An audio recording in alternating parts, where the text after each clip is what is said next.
पास एक ट्रिग्नोमेट्री की आइडेंटिटी है 1 plus cot square theta equals to cosec square theta, है ना। हम इसको प्रूव करने जा रहे हैं कि ये कैसे आया हुआ। आइए, तो इसको प्रूव करने के लिए हमें एक ट्रायंगल की जरूरत पड़ेगी, है ना। एक राइट एंगल ट्रायंगल चाहिए। तो हम एज्यूम करते हैं लेट ट्रायंगल एबीसी, एक ट्रायंगल हम लोग एज्यूम करते हैं एबीसी मान के, और ये आपका राइट एंगल ट्रायंगल है। Okay, let triangle ABC be a right angle triangle, ठीक है। ओके, और क्योंकि एक राइट एंगल ट्रायंगल है तो जाहिर सी बात है यहाँ पर एक एंगल जो है वो 90 डिग्री का होगा। तो हमने मान लिया एंगल बी को हमने क्या मान लिया 90 degree, where angle B is 90 degree. Okay, और क्योंकि इस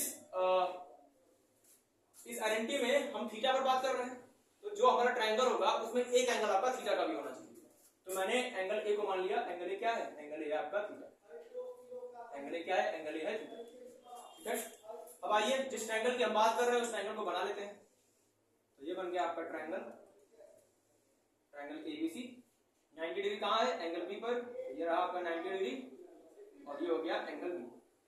थीटा एंगल ए मानना था तो ये हमने थीटा ले लिया, और ये हो गया वर्टेक्स, और ये हो गया सी, ठीक है। अब हम लोग आगे बढ़ते हैं। अब देखिए प्रूविंग करते कैसे हैं। तो एलएचएस को सॉल्व कीजिए, आरएचएस आ जाए, हो गई प्रूविंग, है ना, प्रूव हो गया। या फिर एलएचएस को सॉल्व कीजिए, एलएचएस आ गया, तब भी हो जाता है। या फिर क्या करना पड़ता है, एलएचएस को सॉल्व कीजिए, आरएचएस को सॉल्व कीजिए, बीच में कहीं दोनों मैच हो जाए, तब भी हमारी प्रूविंग हो जाती है। आइए, तो यहां पर हम क्या करने वाले हैं, पहले हम लोग एलएचएस को देखेंगे। अब एलएचएस में क्या लिखा हुआ है, 1 लिखा हुआ है, कॉट थीटा लिखा हुआ है, ठीक है। आरएचएस में क्या है, आरएचएस में है कोसेक स्क्वायर, ठीक है। तो एक बार बात करते हैं कि इस ट्रायंगल में कॉट थीटा कोसेक थीटा क्या होगा, है ना। कॉट थीटा और कोसेक थीटा क्या होगा, कॉट थीटा और कोसेक थीटा की हम बात करने जा रहे हैं। अब कॉट थीटा क्या होता है, किन दो साइड का रेशियो होता है कॉट थीटा, तो कॉट थीटा होता है बेस अपॉन परपेंडिकुलर। तो इस ट्रायंगल का बेस कौन है, इस ट्रायंगल का बेस है AB, इस ट्रायंगल का परपेंडिकुलर कौन है, इस ट्रायंगल का परपेंडिकुलर है BC। तो कॉट थीटा क्या हो जाएगा, कॉट थीटा हो जाएगा बेस अपॉन परपेंडिकुलर। क्या हो जाएगा कॉट थीटा, कॉट थीटा हो जाएगा बेस अपॉन परपेंडिकुलर। तो यहां पर बेस है हमारे पास AB, और यहां पर परपेंडिकुलर है हमारे पास BC। ओके, तो कॉट थीटा क्या हो गया, कॉट थीटा हो गया AB अपॉन। अब बात करते हैं कोसेक थीटा की। कोसेक थीटा क्या है भाई, तो कोसेक थीटा जो है वो क्या होता है, वो होता है परपेंडिकुलर अपॉन हाइपोटेनस। क्या होता है, परपेंडिकुलर अपॉन हाइपोटेनस। तो इस ट्रायंगल का परपेंडिकुलर कौन है, इस ट्रायंगल का परपेंडिकुलर है BC, हाइपोटेनस कौन है AC, है ना। तो कोसेक थीटा हो जाएगा BC upon AC, BC upon AC। Theta के लिए परपेंडिकुलर कौन, BC, और हाइपोटेनस AC। ओके भाई, कोई दिक्कत नहीं होनी चाहिए। आगे चलिए, एक मिनट। कोसेक थीटा जो है वो क्या होता है, वो होता है हाइपोटेनस अपॉन परपेंडिकुलर। क्या होता है ये, हाइपोटेनस अपॉन परपेंडिकुलर। तो ये आपका AC अपॉन BC होता है, AC अपॉन BC होता है। ओके, अब आगे बढ़ते हैं। अब हम थोड़ा एलएचएस को ध्यान से देखते हैं। एलएचएस में क्या लिखा हुआ है, एलएचएस में लिखा हुआ है 1 प्लस कॉट स्क्वायर थीटा, है ना, 1 प्लस कॉट स्क्वायर थीटा। अब 1 तो 1 है, और cot square theta, cot theta की वैल्यू क्या है आपके पास, कॉट थीटा की वैल्यू है AB अपॉन BC। तो कॉट स्क्वायर थीटा क्या हो जाएगा, AB square upon BC square हो जाएगा। AB अपॉन BC का होल स्क्वायर मैंने लिखा है, ये क्या हो जाएगा, ये हो जाएगा AB square upon BC square, ठीक है। तो कॉट स्क्वायर थीटा क्या हो गया, कॉट स्क्वायर थीटा हो गया AB square upon BC square. अब समझिए आगे, ये 1 है, 1 के नीचे 1 होता है। अब अगर 1 और BC स्क्वायर का हम एलसीएम लें, हमें ऐड करना पड़ेगा ना। ऐड करने के लिए डिनोमिनेटर सेम होना चाहिए, डिनोमिनेटर सेम है तो क्या करेंगे, एलसीएम लेंगे। 1 प्लस BC स्क्वायर का एलसीएम क्या हो जाएगा, 1 प्लस BC, 1 और BC स्क्वायर का एलसीएम क्या हो जाएगा, BC स्क्वायर।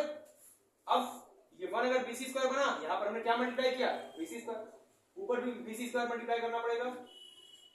तो ये हो गया BC स्क्वायर और प्लस AB स्क्वायर, ठीक है। अब यहां थोड़ा फोकस कीजिए, यहां पर आपने एक थ्योरम पढ़ा होगा, पाइथागोरस थ्योरम, है ना। तो अगर मैं वो अप्लाई करता हूं यहां पे, पाइथागोरस थ्योरम, देखिए ये एक राइट एंगल ट्रायंगल है, राइट एंगल ट्रायंगल में आराम से पाइथागोरस थ्योरम लग सकता है। पाइथागोरस थ्योरम क्या होता है? परपेंडिकुलर का स्क्वायर प्लस बेस का स्क्वायर इक्वल्स टू हाइपोटेनस का स्क्वायर। तो परपेंडिकुलर क्या है यहाँ पे? BC है, तो परपेंडिकुलर का स्क्वायर BC स्क्वायर। बेस कौन है? AB है, तो AB का स्क्वायर इक्वल्स टू हाइपोटेनस कौन है? AC है, तो AC का स्क्वायर। ठीक है भाई, तो ये हो गया पाइथागोरस हमने यहाँ पे लगा दिया, पाइथागोरस थ्योरम हमने यहाँ पे लगा। अब यहाँ पर आप देखिए, आपको न्यूमरेटर में क्या मिला है? आपको न्यूमरेटर में मिला है BC square plus AB square. BC square plus AB square किसके बराबर है? AC square. तो मैं यहाँ पर AC स्क्वायर लिख देता हूँ अपॉन BC स्क्वायर। ठीक है, तो हमने LHS को सॉल्व किया तो हमें क्या मिला? 1 plus cot square theta equals to ये क्या आया? AC square upon BC square. अब चलते हैं हम लोग RHS में। RHS में चलते हैं। RHS में क्या है? RHS में है cosec स्क्वायर थीटा, बस यही है अकेला। अब cosec स्क्वायर थीटा की वैल्यू देखते हैं क्या आती है। cosec थीटा की वैल्यू क्या है? cosec थीटा की वैल्यू है AC अपॉन BC। कैसे आया? AC is the hypotenuse and BC is the perpendicular. cosec theta क्या होता है? Hypotenuse upon perpendicular. तो cosec थीटा क्या होगा? Hypotenuse AC upon perpendicular BC।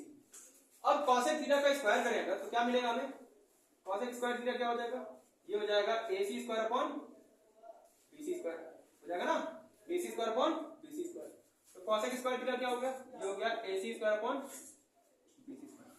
अब ध्यान से देखिए, हमने 1 प्लस cot स्क्वायर थीटा को सॉल्व किया, हमें क्या मिला? AC square upon BC square.